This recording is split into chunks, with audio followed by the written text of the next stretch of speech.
여러분들 우리가 걸어가는 길, 그 길에 우리를 죽이려고 달라드는 죽음의 힘이 있죠. 그게 도망가는 길이 있답니다. 죽음도 달아날 길.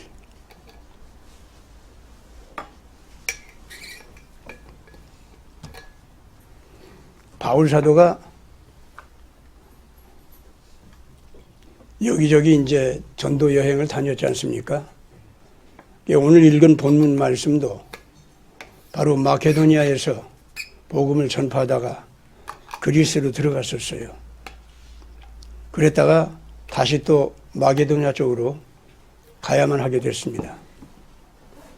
그런 과정에서 떠나려고 하니까 떠나기 전에 하나님의 복음을 강론하면서 그러면서 그 새로운 소망을 주고 이제 떠나야 될 거 아니겠습니까? 요새는 뭐 큰 건물도 많고 뭐 대단해. 그런데 바울 사도가 강론하는 곳은 그냥 이런 건물들 있죠. 예, 거기에 그냥 빽복 사람들이 많이 모여봤자 몇 명이 모였을까? 요새로 말하면은요. 사실 우리 시대에 보면은 그 소규모 집회지. 그냥 그 시대는 그게 대규모 집회였습니다. 근데 사람들이 모였는데 건물에 이렇게 이제 많이 들어서 봤자 한 150명, 200명 들어앉을 수 있을까? 근데 사람들은 더 많이 온 거야. 그래가지고 할 수 없이 아마 그 건물이요. 3층으로 올라가서 집회를 해야만 할 입장이었던 모양이에요.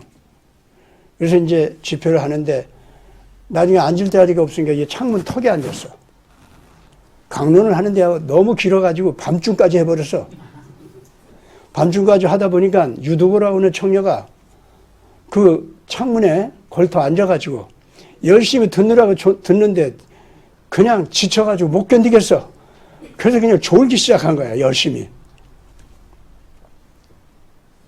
이래가지고 그만 졸다가 3층에서 창밖으로 그냥 떨어져 버렸어, 그냥. 놀랬을 거 아닙니까? 달려내려고 보니까 사람이 죽은 거예요. 바울 선생한테 이 청년이 죽었다고. 그러니까 어디 좀 가보자고. 내려왔어요. 그래가지고 그 청년을 갖다가 잘 눕혀놓고 기도를 하기 시작합니다. 그 사람들은 기도를 했는데도 청년이 안 깨어나는 것 같아, 이러고 보니까. 그래서 살까, 안 살까 하고 바라봐. 그걸 바울 선생이 귀를 이렇게 기울여요. 콧숨에다가 기울여. 숨을 쉬나. 그러더니 바울 선생이, 살아났어. 돼서 잘 쉬게 하자고. 하고 올라가서 또 강론을 하는 거야. 그 궁금할 거 아니에요. 그 청년이 살아났나, 안 살아났나. 그렇죠? 그래가지고 모두가 다 그냥 얘가 어떻게 됐어? 하고서 이제 강론 끝난 다음에 와서 확인해 보니까 멀쩡하게 살아있는 거예요. 그게 좋아서 어쩔 줄 모르고 그랬습니다. 예수님 일 아무리 열심히 해도요, 사람은 지쳐요. 또 진리에 아무리 열심히 집중을 하고 그래도 사람인지라 지쳐. 그게 나중에 좋은다고. 졸다가 보면 높은 데서 떨어지기도 해. 거기 그래도 하나님 일 하는 사람들로 꽉 차 있고 하나님 강론 듣기 위해서 꽉 차 있는데 그 사람 하나 졸다가 떨어지는 거 제대로 봐주지도 못했어. 하나님 자녀들끼리 서로도 모여서 서로 돌봐준다고 해도 그렇게 모자라게 돌보는 거 있죠? 네. 아니, 걔가 떨어지지만 않았어도 걔가 죽는 일은 없었을 거 아니에요? 그렇죠? 그럼 옆에서, 아이, 졸지 좀 말어. 그러고선 잘 돌봐줬어 봐. 그리고, 그 창문턱에 좀 앉지 말어. 일 내려앉아. 그러기만 했어도 안 떨어져 죽겠지. 그렇죠? 예. 네.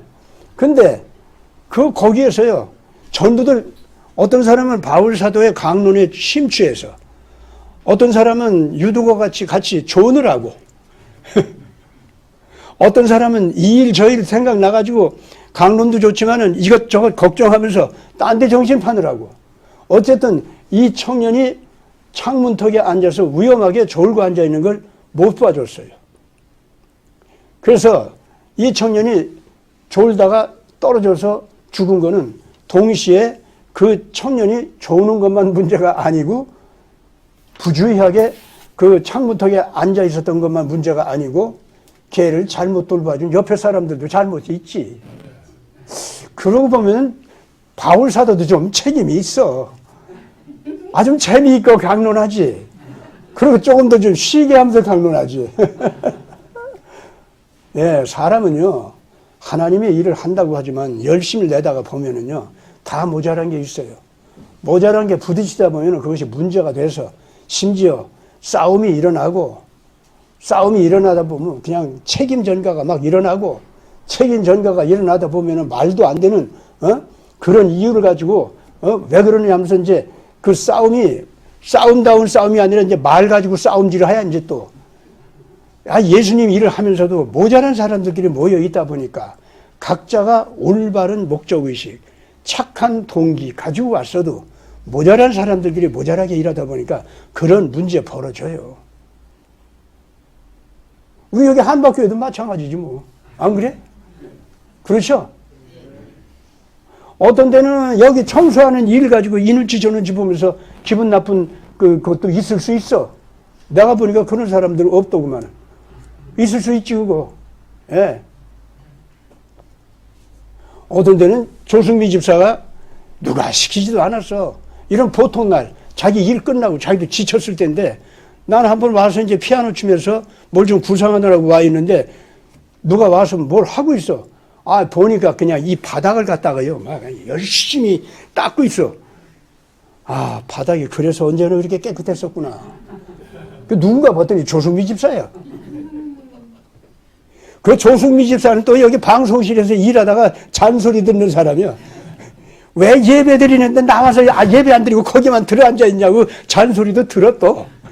그 잔소리 듣고 웃으면서 나와서 또 예배 드려요. 그러면서 또 그거 청소하고 있어요.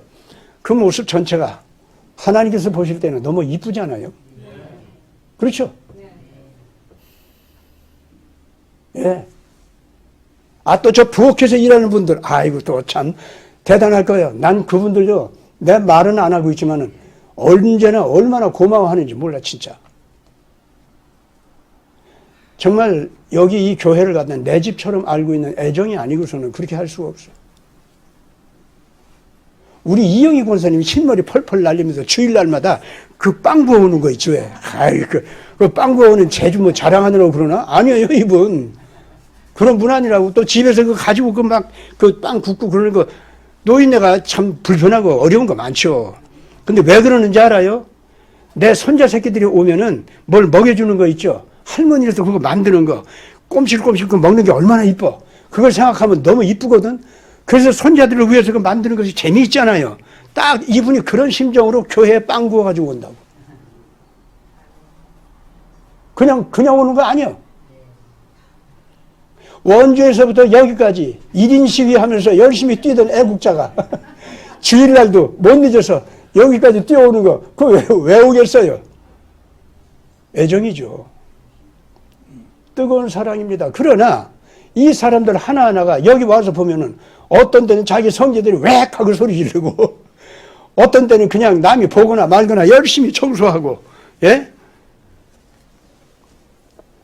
그런 것이 그 모자람과 연약함과 지쳐있는 것과 그러면서도 사랑스러운 그 헌신이 합쳐서 한박교회는 자라나는 거고 한박교회는 대한민국 전체를 일깨우는 교회의 불기둥을 세우는 모습으로 자라나는 겁니다. 아멘? 아멘. 나는 그래서 이 예배 드릴 때마다 뭐 몇 명 안 모여도 참 은혜롭거든? 우선 내가 은혜 받아. 설교하는 내가 은혜 받아요. 언제든지. 이게 어떻게 해서 그렇게 될까? 예배 드리기 전에 누가 시키지도 않았어. 저 강순옥 권사님은 당신 자신이 몸이 얼마나 지금 약한지 몰라 사실은. 자기가 운전하고 저 경기도 광주에서부터요. 그 열심히 와. 그래 놓고서 주일날만 되면은 모여 다들. 이 어르신 언니 앞에 다들 꼼짝 못하지. 그 목소리 앞에 전부 모여야 돼. 그래가지고 같이 예배를 위한 기도를 드리면서, 예, 성령께서 임재하셔서 우리 교회 예배가 여기 모이는 우리만이 아니라 시청하는 그런 분들만이 아니라 이 소식을 듣는 모든 사람들에게 감동이 되는 성령이 임재케 하여 주시옵소서. 그러니까 김시환 목사는요, 조금 내가 준비가 모자란다 하더라도 또 내가 조금 실력이 모자라지만은 얘기를 안 할 수가 없어서 뭘 끄집어내서 막 얘기를 하는데, 얘기를 하려니까 어떤 때는 막 준비된 것이 모자래. 그래가지고 이거 어떻게 할지 얘기할지 모르겠어. 저 한 번도 그런 적은 없습니다. 근데 나도 그럴 수가 있잖아요. 어떤 때는. 그렇다 할지라도 이렇게 기도자들이 있어가지고 위에서 기도를 해주면은 정말로 여기 나올 때 언제든지 안심하고 나올 수가 있어요. 성령께 맡겨놓고 말씀을 전할 수가 있어요. 그게 가능해요. 그러면 김시환 목사 설교가 주체 없이 길어져가지고 여러분들이 앉아서 존다고 합시다. 조는 사람도 은혜 받고 졸게 하는 설교자도 은혜 받고 이 자리가 그렇게 된다니까 이제. 예. 성령께서 우리를 이끌어 가시는 그 모습은요, 인간의 모자람과 연약함과 실수하는 거 전부 끌어안고 포용하면서 그러면서 이끌어가는 겁니다. 그러니 신앙을 가지고 있는 예배자들끼리 모여서 예배하는 자리도 그런 모자람이 있고 연약함이 있고 실수도 있고 그런 건데 하나님께서 다 모아가지고 은혜를 주시는데, 하물며 예수도 안 믿는 사람들이 애국자들이 모여서 기도를 한대. 아이고 뭐 나는 뭐 그 기도라든가 뭐 교회라든가 잘 모르지만은 그래도 애국자들이 모여서 그 뜨거운 고뇌를 하면서 말이지, 그 하늘에 있는 분한테 그냥 한마디 여쭙는다는데 나도 한번 좀 거기 좀 껴서 그 하늘에 계신 분 나한테도 좀 보이나? 한번 나도 가볼까? 하고 모이는 이 애국운동 기도회 있죠. 여기에는 사람들의 못난 생각, 모자란 생각, 참 세속적인 떫은 잘못된 사고방식 이런 것들이 모일 수가 있어요. 그래가지고 서로들 말을 듣고 보면은요, 저거 빨갱이 아니야? 심지어 그렇게 의심이 갈 정도로. 그런 말을 그렇게 말을 주체 없이 하는 사람도 있을 겁니다. 그런데 일단 그러거나 말거나 광야에서 고생하면서 만난 사람들, 홍해 앞바다에서 쫓기면서 같이 만난 사람들, 광야에서 가시에 찔리면서 아파서 어린애들이 우는 걸 끌어안고 괴로워하면서 하늘을 바라보던 그 사람들끼리 만난 곳, 그 사람들이 예배드리는 곳, 그 사람들이 기도하는 곳, 거기는요, 사람들이 약함이 모인 것이고 모자람이 모인 것이고 실패하는 것이 모인 것이고 못난 생각을 하는 사람들이 모인 곳이에요. 사람들이 모인 곳은 그런 곳입니다. 그런데 거기에 하나님의 불길이 임하는 거예요. 그래가지고 그런 백성이 거듭나가지고 가나안 땅을 거룩한 복지로 만드는 겁니다. 인류 역사는 이제까지 그렇게 해왔어요. 그래서 앞으로 이제 우리가 한국 회복 기도 운동을 한다고 하면은 사람들 모자란 것 때문에, 못난 것 때문에, 실수 많은 것 때문에, 나하고 색깔이 좀 다른 것 때문에 너무 염려들 하지 맙시다. 한국을 회복하자는 그 마음 때문에 모인 그 사람들, 그거는 성령께서 이끌어 오시는 거예요. 아시겠어요? 생각해 보세요. 다른 곳이 아니고 광야로 모여오는 사람들이 있잖아요. 살자고 모여오는 것이 어디로 모이느냐? 광야로 모이고 있어. 갈 곳이 없어가지고. 아시겠어요? 근데 모여가지고 그 사람들이 뭘 하느냐? 서로도 잡아먹자는 게 아니에요. 하나님께 같이 기도하자는 거야. 우리 모자란 자들이니까 같이 기도하자. 그러고 있어요. 이 광야에서라도 우리가 서로들 연합할 거 연합하자. 그러면서 모이는 거예요. 그러면 그 성령께서 하시는 겁니다. 그건. 하나님께서 하시는 거예요. 그건. 모자란 사람들이 하나님의 인도로 같이 모였으면 그 사람들이 설령 상처에서 떨어져 죽는 실수를 범하니 한이 있어도 그 죽음조차도 어떻게 된다? 달아나고 말아요. 거기서. 이 제목이 왜 나온지 이제 아시겠어? 그렇죠? 그러니까 이제 우리가 이렇게 모여가지고 서로들 바라보면서 서로 못난 것 때문에 좌절하지 맙시다. 네 못난 것 때문에 이 일 안 돼. 이런 소리 하지 맙시다. 어때? 어떻게 좀 목소리가 좀 쫄아들어?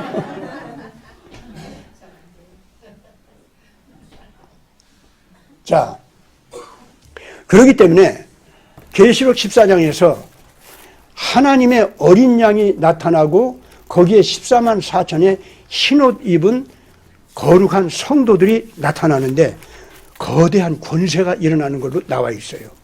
그 권세는 뭐냐? 그들이 행진하면서 부르는 노래 있죠.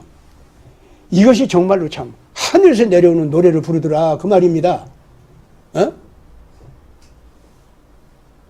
근데 그 사람들의 14만 4천 하나님께서 뽑아놓은 이 세상 전체를 바른 말씀으로 청소하고 바른 말씀으로 치료를 하고 바른 말씀으로 방향 제시를 하면서 새로운 희망의 미래를 그려 보여주는 그런 예언자 족속이야. 동시에 그네들은 누구냐? 말만 하는 것이 아니라 자기 자신이 그 말대로 행동을 해 보여주는 거예요. 여기서요, 이 사람들이 큰 행진을 하면서 노래를 하는 것이 있다고 그랬죠? 그 합창, 그건 누구도 감히 따라서 부를 수가 없더라. 그렇게 얘기하고 있습니다. 특히 이 세상에 대음료와 음료에 속해가지고 그 영혼이 타락한 자들은 그 노래를 따라 부를 수가 없더라. 그렇게 얘기하고 있죠. 예? 그 노래, 그것이 뭔지랍니까? 단순하게 그 사람들이 깨달은 지적인 어떤 메시지, 이거 말만 하는 그게 아니에요. 그 사람들의 행동으로, 자기들 자신의 행동으로 새로운 역사를 창출하는 행진이 나타나면서 그것이 노래가 됐더라 그래요. 그 노래가 하늘에서 내려오는 막 크던 막 무서운 물소리도 같고 다른 한편으로는 그 많은 음악 부대들이 모여가지고 오케스트라 있지 않습니까? 뭐 검은 거를 타는 것 같더라 그랬는데 우리말로 검은 거지 그게 아니에요. 오케스트레이션을 얘기하는 거예요. 수많은 종류가 다른 악기들이 모여가지고 오케스트라를 연주하는 것 같더라 그 소리예요 그게. 여러분들 오케스트라 잘 알죠? 네. 예. 그 악기가 다 종류가 달라요. 자기 역할이 다 있어요. 그래가지고 자기 역할을 하면서 함께 합쳐가지고 거대한 하나의 음악을 표현하는 거거든. 예. 그런 활동을 하는 그러한 14만 4천의 흰옷 입은 성도들이더라. 이렇게 얘기합니다. 그 흰옷이 뭐라고 합니까? 그 사람들의 의로운 행실. 뭐예요? 그 사람들 노래하는 거, 행진하는 거, 그것이 그들의 행동 자체라는 겁니다. 그들은 말만 하는 사람들이 아니라 행동하는 사람들이고 행동하는 그 사람들은 결국은 세상을 바꾸는 거대한 뽑혀있는 일꾼들이다 그 말입니다. 그 사람들이 구약시대에 이스라엘 민족이 담당했던 예언자 족속이요 제사장 족속으로서 이제 전 세계 인류를 갖다가 새롭게 예수 그리스도를 알아보도록 하고 예수 그리스도에게 모이게 하고 예수 그리스도 앞에 감동을 하면서 예수가 만드는 새 나라 있지 않습니까? 그거를 거기에 참여해가지고 거기에 영원히 함께 살 사람들이 모아오는 사람들이에요. 그 사람들이. 그래서 제가 그것이 바로 이 마지막 시대의 늦은 뒤 성령 운동을 통해서 나타나는 종말 시대의 신출애굽 운동, 탈바벨론 운동을 얘기하는 거다. 그래서 제가 그렇게 얘기한 겁니다. 그 운동은 그렇기 때문에 아예 하나님께서 약속을 해놓은 거기 때문에 하나님 책임이야 그건. 아시겠습니까? 무슨 말이냐? 우리는 모여봤자 모자란 것들이야. 우리는 모여봤자 그 강론 듣다가 좋은 사람들이야 우리는. 그렇잖아요? 여기에도 김수환 목사 설교 듣다가 조는 사람들 꽤 있을걸? 웃는 거 보니까 진짜 졸았네, 다들.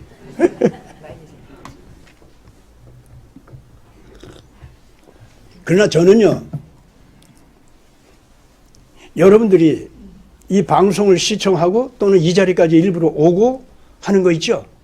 이미 그 자체로서 아무리 와서 첫 시간부터 졸다가 간다 하더라도 저는요, 너무 고맙고 너무 감동스럽고 너무 이뻐요. 여러분들 한 사람 한 사람이 예수께서 나에게 들려주시는 사랑의 세레나데 같아. 각자가 노래 부르는 모양새는 다 달라. 어떤 사람은 첼로 소리, 어떤 사람은 바이올린 소리, 어떤 사람은 오보에 소리, 어떤 사람은 푹 치고 장구를 치는 소리. 에? 그런데 저한테는요, 새로운 희망이 돼요. 저는 그렇게 봅니다. 한박교회에 모이는 사람들은요, 옛날 마가의 다락방에 모여서 떠나지 않고 성령이 임재하기까지 기도한 분들 있죠. 예. 또 사도들이 가는 곳마다 사도들의 음성을 듣고 모였던 그 사람들. 그래서 거기서 사도들을 통해서 치료도 받고 성령의 임재도 경험하고, 뭐 졸다가 떨어져 죽는 사람도 있지만은, 예. 괜찮아, 그 사람들. 그 베드로 사도도 마찬가지였죠. 어떤 여자애가 죽었었잖아. 그것도 살려줬지 않습니까? 그렇죠? 예. 바로 이와 같이 이 시대를 위해서 뽑힌 일꾼들은요, 자기가 볼 때는 실수가 많고 모자란 것이 많고 강론을 듣다가 졸고 조는 정도가 아니라 떨어져 죽기도 하고 그래도 다 살아날 사람들입니다. 다시 일어날 사람들이고, 그 사람들은 가는 곳마다 씨 뿌리는 사람들이고 열매를 거두는 사람들을 저는 확신합니다. 어떤 사람들은 먼 이방의 나라에서 그 일을 할 사람도 있고, 어떤 사람들은 자기 주변에 가족들을 만나고 친지들을 만나서 그 일을 할 사람들도 있습니다. 어떤 사람들은 자기 가게 사업을 통해서 그 일을 할 사람도 있고, 어떤 사람은 정치마당에서 일할 사람도 있고, 어떤 사람들은 교육 현장에서 애들을 가르치면서 그 일을 하는 사람도 있을 겁니다.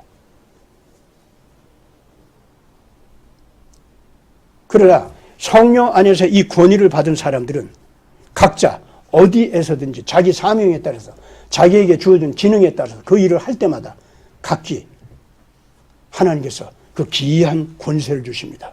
무슨 권세인 줄 알아요? 첫째, 여러분들 자신 내면에 지니고 있는 약점들 있죠? 못난 거 있죠? 모자란 거 있지 않습니까?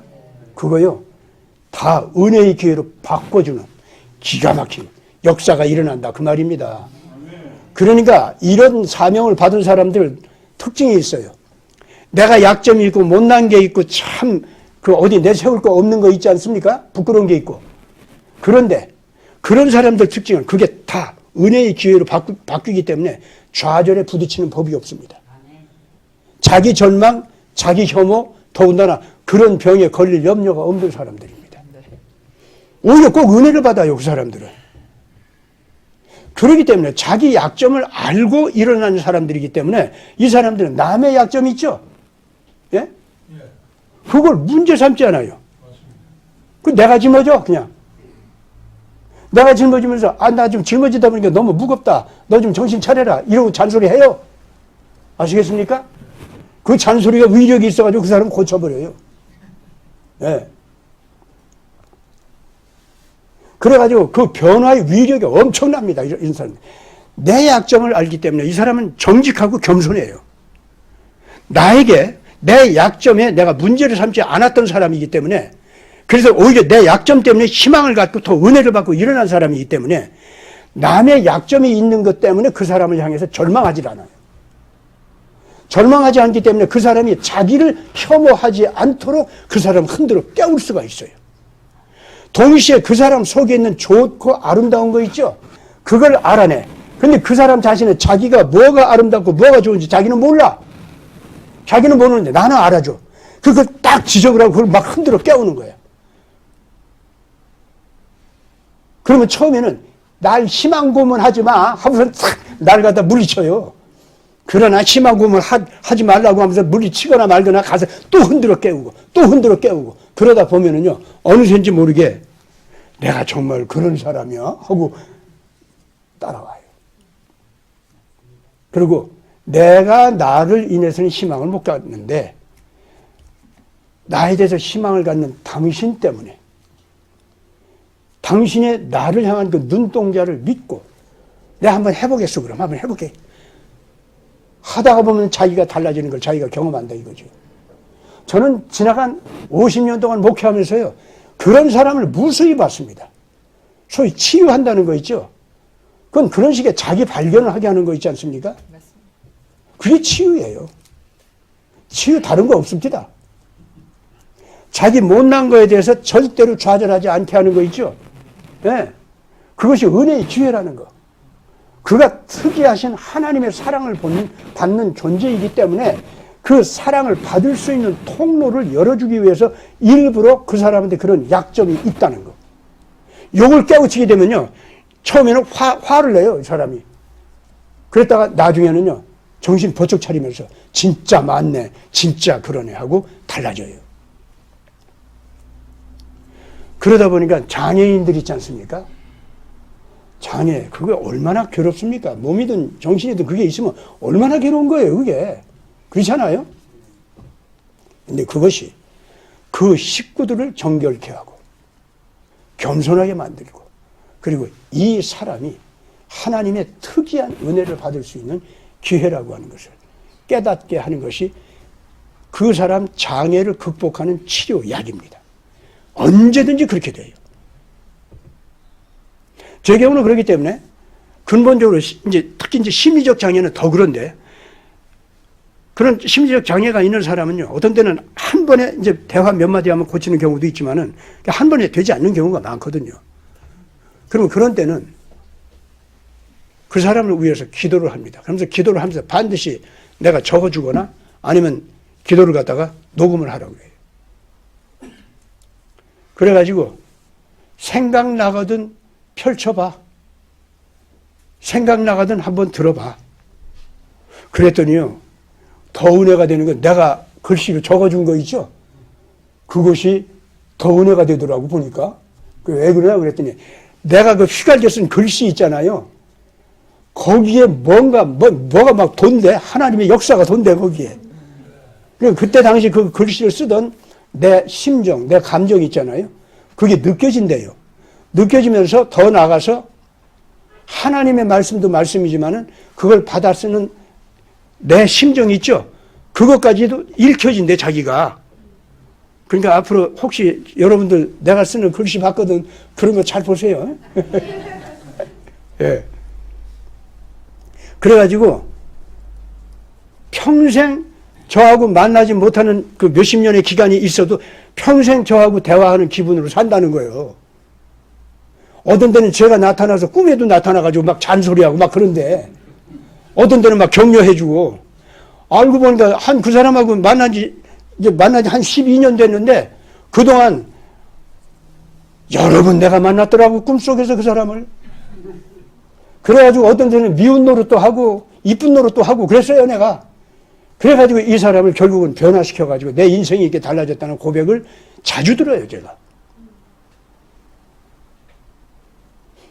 제가 왜 이런 얘기를 하느냐면은 나 같은 별거 아닌 사람을 통해서도 하나님께서 그 사람과 그렇게 의미 있게 만나게 해주시는데 하물며 성령께서 직접 오시면은 하물며 예수의 영이 말씀을 통해서 직접 오시면은 그 사람을 얼마나 엄청나게 달라지게 하겠습니까? 한번 생각해 보세요. 제 역할은요 사실상 딴 거 없습니다.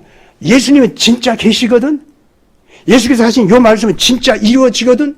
요거 있죠. 하여튼 저하고 만난 사람들이 제일 저의 특징을 뭐라고 보느냐면은 이런 순진 덩어리 처음 봤대. 어떻게 성경 얘기가 말씀 그대로 이루어진다고 그렇게 순진하게 그렇게 믿을 수 있냐? 근데 너를 보면 수수께끼인 게 세상의 합리적인 사고, 논리적인 사고는 누구보다도 무섭게 철저하게 하는 사람이다 이거야. 그런 합리성, 객관성, 논리성 이걸 추구하는 사람이라면은 성경에 이런 말씀을 갖다가 믿을래야 믿을 수가 없는데 어떻게 그걸 그렇게 사실로 이렇게 제대로 믿느냐? 그게 수수께끼래요. 저를 만나면 그게 수수께끼래요. 언제든지. 그 다음에 저를 만난 다음에 이 사람들이 큰 충격을 받고 힘을 받았다는 게 뭐냐면은 자기는 도저히 믿을 수 없는 그 부분을 요렇게 의심쟁이인 김시환이가 사실대로 진짜 믿더라 이거지.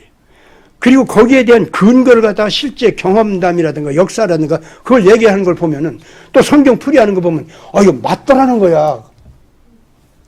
그래가지고 김시환 얘기 들을 때는 홀려가지고 맞네 그랬대요.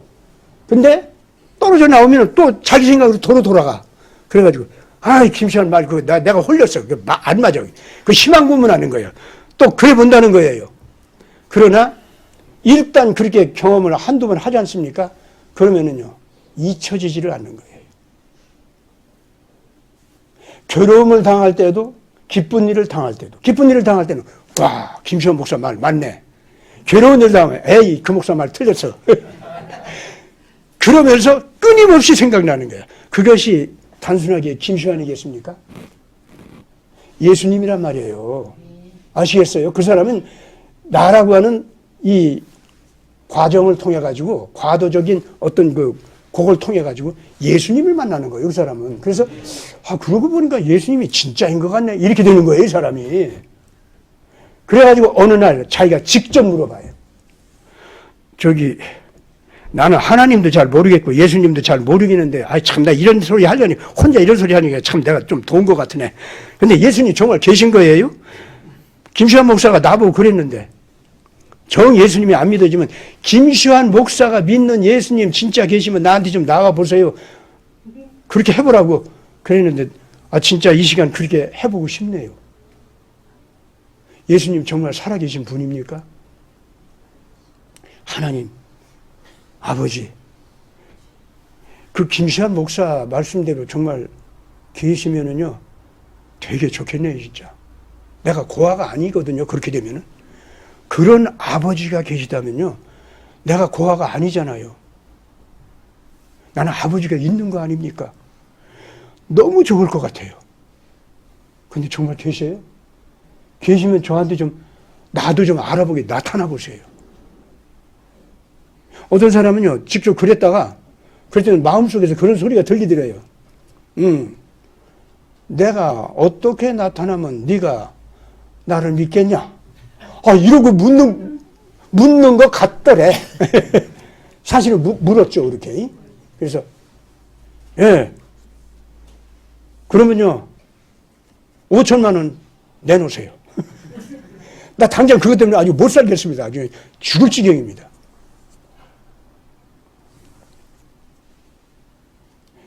그랬대요. 그랬더니 5천만 원은 안 생기고 5천만 원 문제 때문에 문제 생긴 거 있지 않습니까? 그게 더 터져버렸어. 그래가지고 이제 집을 날리게 생겼어. 그래가지고 하나님이 있기는 어디 있어? 그런데 자기도 모르게 당신은 없네요 하고 당신은 하고 아시겠습니까? 없으면 그냥 당신이라는 말은 빼야지. 왜냐하면 그런 당신이라는 존재가 없으니까. 그렇잖아요? 근데 자기도 모르게 당신은 없네요 이렇게 되더래요. 그런데 딱 무슨 농담 따먹기 같이 그래서 티 껍냐? 내가 너 좀 고생 좀 시키니까 화딱지나? 이런 소리가 딱 생각나더라는 겁니다. 자기도 모르게. 그러면요.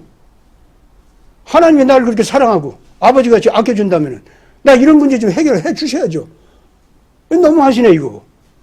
내가 어떻게 믿어 당신을.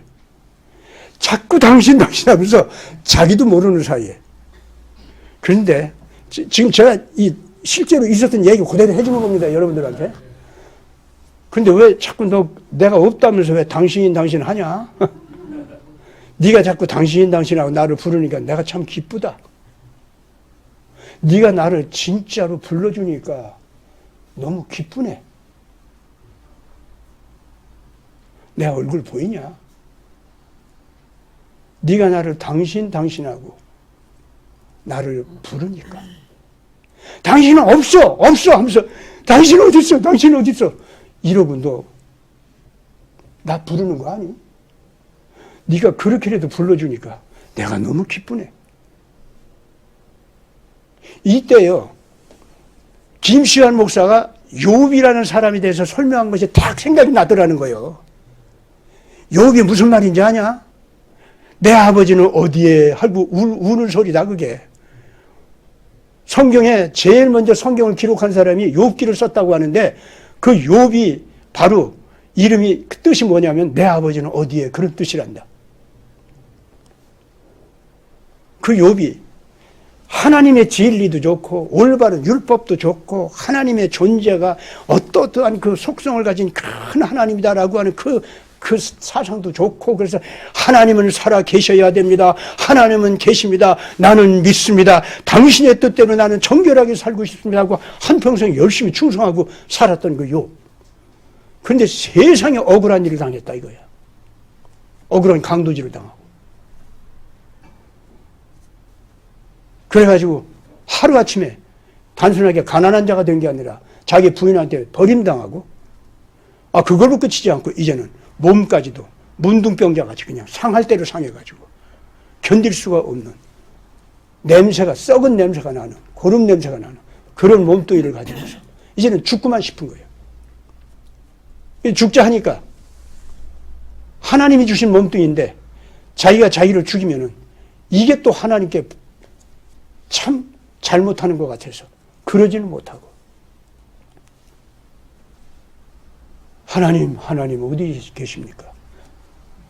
근데 왜 나를 이러십니까? 그것이 욥기예요. 그런 설명을 해주던 김시환 목사 얘기가 생각나더라는 거예요, 자기가. 그래가지고 자기 마음속에서 내가 없다고 하면서 당신하고 네가 나 불러주는데 내가 그렇게 고맙고 기쁘더라. 그 순간에 말이죠. 자기도 모르게 아버지 내가 이렇게 고생하고 내 기도대로 안 됐어도 당신이 계시기만 하면 참나 좋겠어요 진짜. 이 소리가 팍 나오더래요. 5천만 원 문제 해결 안 됐는데도 그런 식으로 하나님의 존재를 감동스럽게 기쁘게 여기면서 아버지가 정말 계시면 좋겠네요. 그러시더라는 거예요. 그랬더니 세상에 그 순간에 자기 가슴 속에서 터져나오는 아무것도 문제 해결된 건 없어 지금. 아시겠습니까? 그런데 그 문제들이 전혀 문제가 아니라는 해방감이 딱 들면서 자유함이 딱 느껴지면서 당신이 계신데 다른 문제가 있은들 그것이 왜 내가 걱정이리요? 이게 탁 튀어나오더라고요. 그 노래처럼 나오더라는 거예요. 그래서 무엇이 자유고 무엇이 해방인지를 이제 알았다 이거야. 천지를 만드신 하나님이 내 아버지시고 그 아버지가 생명을 바쳐서 나를 갖다 아끼고 사랑한다는 그것이 있으면 됐지. 내가 뭘 걱정이야 이제. 그분께 모든 걸 맡기고 그분이 원하는 대로만 나는 달려가련다. 그러면 내 자식 문제도 해결되고 내 집 문제도 해결되고 모든 문제도 다 하나님께서 기뻐하는 쪽으로 다 해결되게 된다는 것이 제절로 믿어지더라 이 말입니다. 아멘. 나는 이런 자유함이 여러분들에게 있기를 바랍니다. 아멘. 그러면 여러분들이 유도과 같이 창문에서 떨어져 죽는 죽음이 와도요. 죽음 자체가 걱정이 안 되고 문제가 안 되는 거예요. 그때부터. 아시겠어요? 예? 그 평안함. 이걸 딱 가진 사람이 이 시대의 제사장이요. 이 시대의 예언자로서 일어설 수 있는 사람입니다. 그러면은 이런 사람은 정말로 수많은 사람들 앞에 문제 해결사로 등장합니다. 새로운 권위와 권능을 가지고 나서게 됩니다. 나는 이러한 죽음을 초월한 자유의 날개를 달고 예수를 향한 질이 뻥 뚫린 것을 알아보고 날아오르는 여러분들이 되기를 바랍니다.